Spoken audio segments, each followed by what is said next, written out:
I just think traditional Chinese culture or traditional Chinese philosophy is much more inclusive that way, is that you don't have to pick one philosophy. You can sort of create a blend of them, and that's Susher probably is the preeminent example of that. 况吾与子渔樵于江渚之上，侣鱼虾而友麋鹿，驾一叶之扁舟，举匏樽以相属。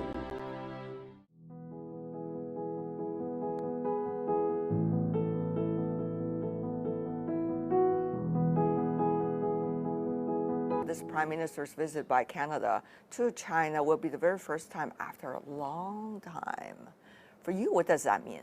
The overall environment is important for all of us working between Canada and China, I believe. So it's a positive sign. You can feel it in the air. You can feel the energy building, and we're all looking forward to a successful visit.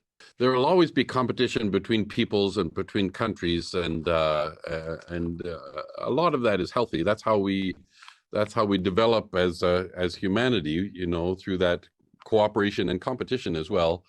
And the East is up and the West is down. I don't really buy into that as a simple philosophy, because I think after all, we're all in this together. And when I'm researching Sudongpo and traditional Chinese culture, this is also world heritage as well. It belongs to the world. And I think the world needs to know a little bit more about the best of Chinese culture.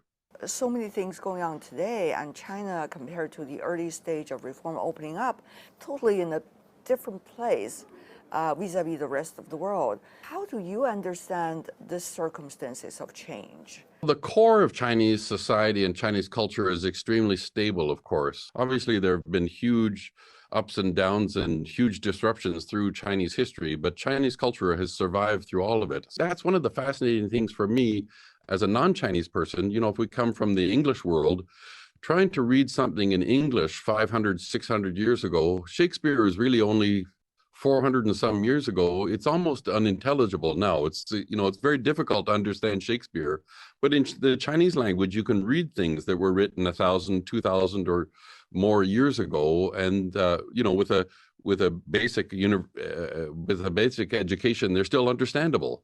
And I think that's one of the great things about China, is that we can look back 1,000 years and find something that's like immediately relevant to China today.